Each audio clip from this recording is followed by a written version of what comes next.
Good Saturday morning, you two. Modeling Community Pappy here at West Georgia Rods and Customs. Hope everyone's getting them some well-deserved rest, some bench time in. I definitely have been, actually been getting some rest. Started some bench work actually this week. I've been finished with the Aoshima Lamborghini for a while. Still waiting on Brian to finish his up. He's still working on his, but difference between a curbside versus a full build up kit. But it was really a refreshing pace for me to get away, do a curbside like that, where I can get back to what I really truly enjoy, which is building these pro streets. I've jumped into another buddy build with my buddy Matthew over there at Model Car Videos. He started out, he's starting to do kit bashing a little bit more as far as, mashing in, one kit into the other. He recently got a 69 Oldsmobile as far as 442, and he was going to pro street it. So he's mashing, he's taking an old NASCAR kit frame and a back half from the Chevy 2 kit, and he's got those two kit bashed together. Watched his video this morning. When we've been texting back and forth progress, what we're doing as far as what we're looking forward or looking into doing, and just man, I tell you what, he's really a natural at doing this. Really enjoy watching how his is coming together. I've seen his actual the one-to-one that he's trying to duplicate, and what he's what he's got so far, and just the stance on it is just awesome. Now, mine, however, is he's using an old NASCAR kit frame. Of course, I'm gonna stick with what I know, and that's combining these two kits right here. This is the 69 Hurst Olds AMT kit. I've got two of these. This is just technically the same thing. It's just an old Hurst Old. I'm sorry, it's an Oldsmobile Cutlass technically. And this is what I'm going to be doing is just the exact same as what the box art is right here. This is the frame that I always utilize out of the AMT 67 Chevelle Pro Street Kit. And I've been, this week I was able to accomplish a good bit on this. Took the, give me a hand there, Skelly. You're off today, so I'm going to break an arm off. What I did was first thing I did was I took my center to center measurements on the old Cutlass kit, and just really I mocked up as far as the rear end and the leaf springs, and mocked up the front end, and took my measurement, which if any of you have, if you follow my channel, if you look back, I'll show you how in a tutorial how I do that. And what I did was just took I just took a quick measurement of what the center to center is on the original kit. Now, and how do I do that? I'm going to show you right here with the, let me get this rear end mocked up right kind of haphazardly here. But let's see, she's in the holds. And what I did was just take a quick measurement of center to center of the axle. I'm just going to kind of lay this in an approximate area of where the center of and that right there shows to be about 4 and a little bit over, I'd say about 4 3/8 center to center of the axle itself. So taking that, I take a piece of graph paper, draw me basically 2 lines on there, then I mock up, and normally what the Chevelle kit is usually about 4 5/8, if I'm not mistaken. So what I normally do is once I figure out and lay the two side by side and figure out where I want to make my cut. So anything from, and I'm going to take the ruler and I'm going to lay where the cut marks actually are at on the Chevelle. This is the back half of the Chevelle kit, and this is the rear end that I'm going to be utilizing, and that's where I made my cut with my jig. Now, if I take and move the ruler over this way, this is the kit, the front end off of the Oldsmobile kit. So I made my cut right here. So everything from here up to the front end is all the Cutlass kit. Anything from this side back is the Chevelle kit. These two kits married together. They're AMT kits, so when I lined up everything and I had to shorten the side that the Chevelle, I had to take off maybe about I'd say about 1/8 of an inch off of this one right here. Once these frame rails, these frame rails and the original frame rails from this kit marry up, you can't even tell where they were joined together. The only other thing that I did once I married these two together was I took a piece of styrene and ran it down through here from the front fender well to the rear fender well, and that joins these two and secures this, and it's pretty, it's a good, it marries up and glues up, and it's very strong once you run that piece down through there. Then other avenues as far as what I did was, I basically just subbed up the front end off of the Oldsmobile. This is the rear end, the narrowed rear end out of the Chevelle.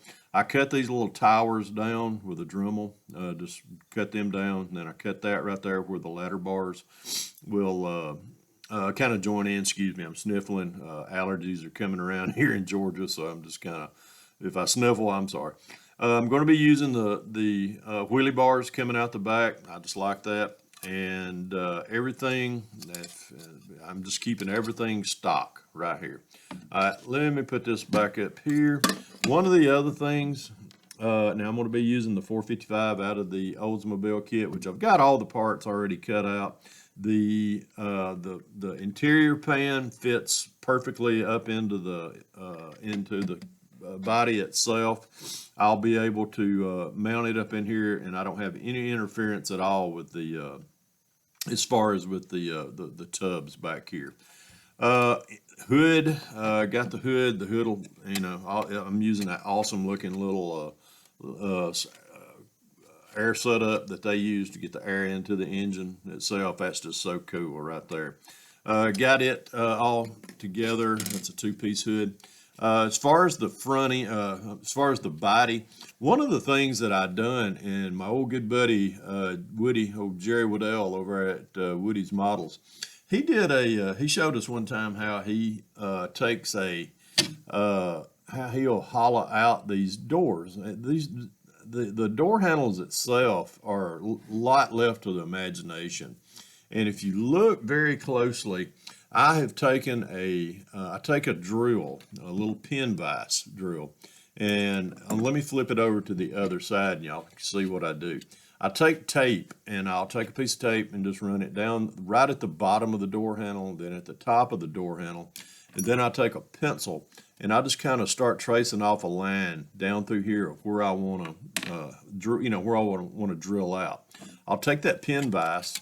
And then the reasoning behind the tape is so I don't scuff up as far as the door panel. Then I'll drill down through there about 3 holes from one end to the other, 3 to 4, and that opens it up. Always take you a good sharp number 11, brand new number 11, and just start kind of picking that out. And with time, you'll get it opened up just like that right there. And if you can see down through there right quick, that looks just like a door handle.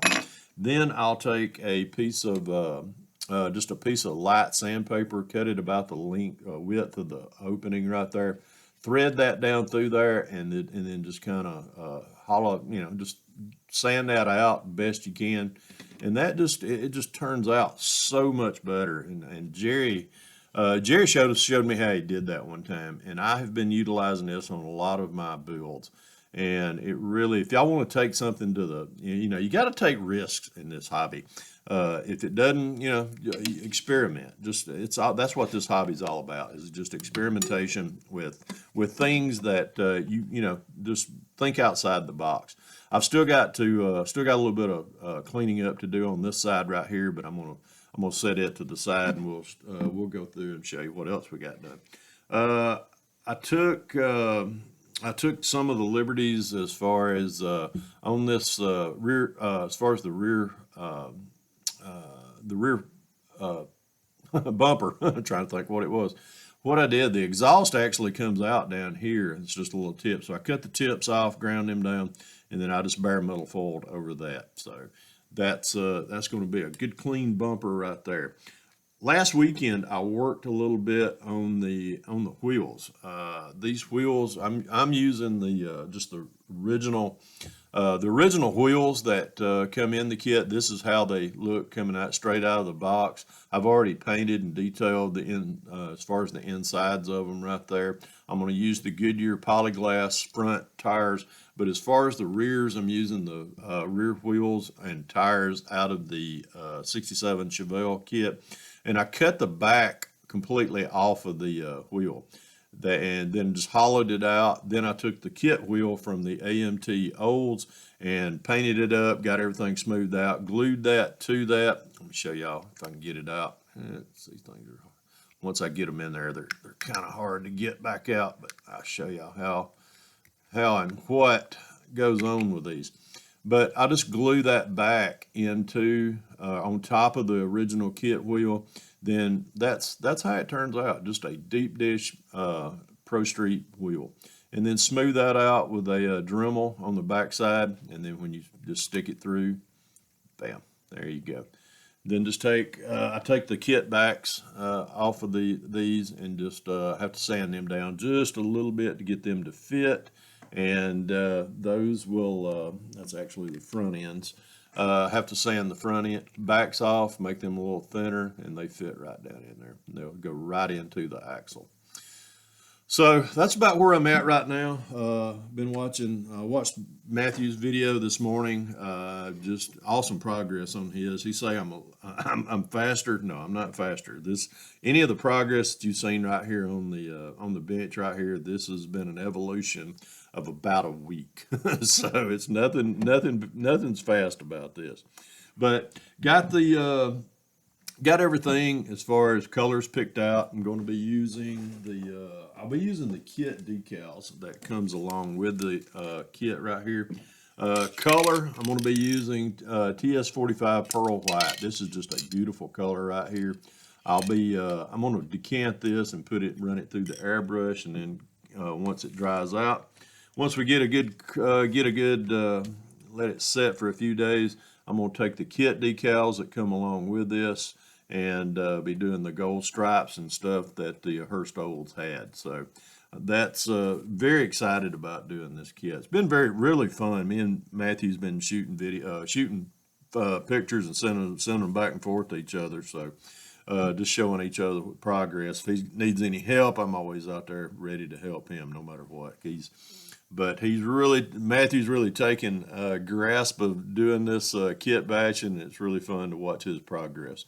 So anyhow, hope everybody enjoys this video. Appreciate all my subscribers giving me the support that you do. Really do appreciate that. If y'all ain't subscribed to Matthew over at Model Card Video, get subscribed to him. Awesome builder, awesome content creator. Well, folks, thank you much. I hope y'all enjoy the rest of your weekend. Remember, folks, if you can dream it, build it. God bless y'all. Pappy out of here.